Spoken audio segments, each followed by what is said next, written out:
we tell them that when their guys walk out of our OQs, that they're good to go.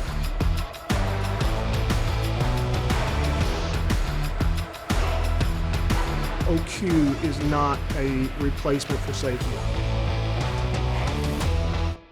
Good morning, Kurin. Good morning. How are things? I am doing, things are great. Good to see you this morning. Good to be here in Dallas with you. So here we are talking about OQs and operator qualifications. Oh, that's a mouthful. What do you think the biggest misconception is of operator qualifications right now in the industry? That's a good question. For me, I would say that the myth that there might be a one-size-fits-all for OQ. You deal with contractors day in, day out, and we deal with different operators all the time. And so the thought that there's a one-size-fits-all that you can be qualified on a task and go to work for any and everybody that you want to, I think is a big myth that could be out there.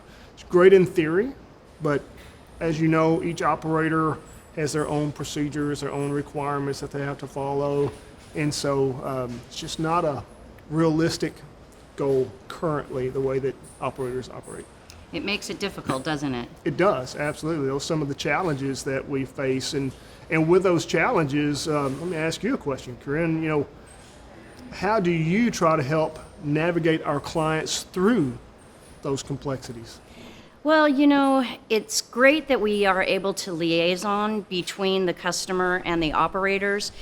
They give us a phone call and we do all of the work. We've got everything in our systems that we're able to see what they are required to do with the operators, and we can steer them in the direction to make sure that they get everything done so that they can safely navigate working on the natural gas systems. Yeah, so close relationships.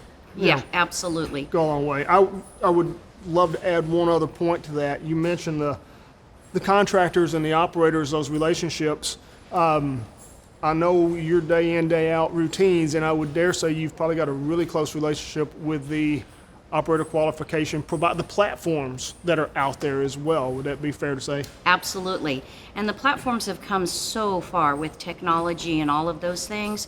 Now, it used to be a 3 to 4 day time period when the operators got their OQs done by us by the time that they were able to go out and go work on the pipelines. It's not like that anymore. The technology, it's almost instantaneous. As soon as they're done with their OQs, our evaluators upload it into the system, their little QR code on their phone, and they're all set to go and certified to work on them. Instant results. That's crazy. And it's really fascinating because in a former life, I worked for an OQ provider platform company. And, to your point, we were able to take what used to be a 2 to 3 day standard of getting results in, and we're able through QR technology and internet connectivity, turn that into just a few seconds. And now that is the expectations. If you were to try to deliver results in 2 to 3 days, you wouldn't even be able to get business anymore.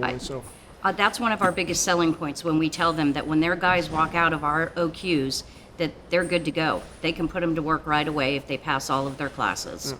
So that's money invested up front, to be able to invest and partner with a company like EGW, but that pays dividends on the backside, I would say, because you're able to get your guys out to work faster, get projects completed, done, and on time. So, that instantaneous results shows up in the field. It makes a huge difference, yeah. And the safety factor, with OQs, it's not, they have to put some training in ahead of time. So when they get to us, they've done some training, they've done some work. We just make sure that when we put them out there and give them their qualifications, that they're going to safely work on those pipelines and that the operator will be able to successfully take care of the distribution of the natural gas. I'm glad you mentioned safety.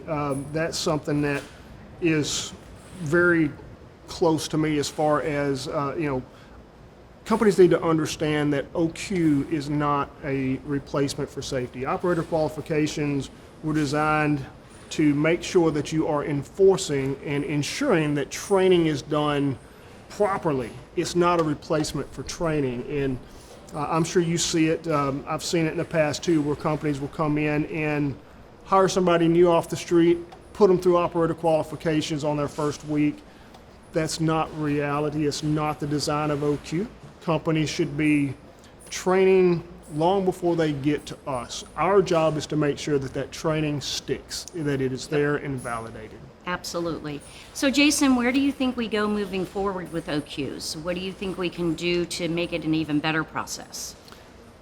So, I think to see the technology advancements is one thing, and that's always neat to see. As we talked about earlier, just the instant availability of results, and now you have individuals that are walking around with their QR codes which allow them to get on job sites quicker. Some of the platforms are even now tying back qualifications of an individual to the qualifications of a particular job or an operator that are there. So all of those results right there at your fingertips are all ways that you can get efficiency built into your day-to-day processes, get your teams out to work faster. There's always this big talk about what's next for OQ. And I think a lot of people think this mysterious law that's handed down without any input. There's lots of ways that you can get involved. There are ASME B31Q committees, API committees, there's state and national committees that are there that help to actually drive changes and be able to be that liaison between the operators and the government as far as what is required. I've been very blessed and fortunate to be and honored to be on several of these committees that kind of help steer the direction of OQ, and have seen firsthand that the committees make a difference. And so I would encourage anybody that is interested to get out there, get involved with their associations, get involved with these committees.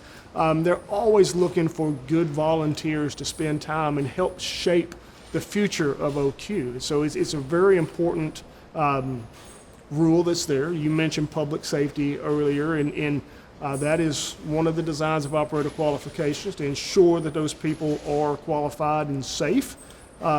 But you can make a difference by just getting involved with some of your committees. So it sounds like you're saying relationships are important in this industry. Very important. Well, in this I'm industry. glad that we've had this time. It's been a pleasure. Trin, thank you. Thank you, Jason. Yep, It's been absolutely. great.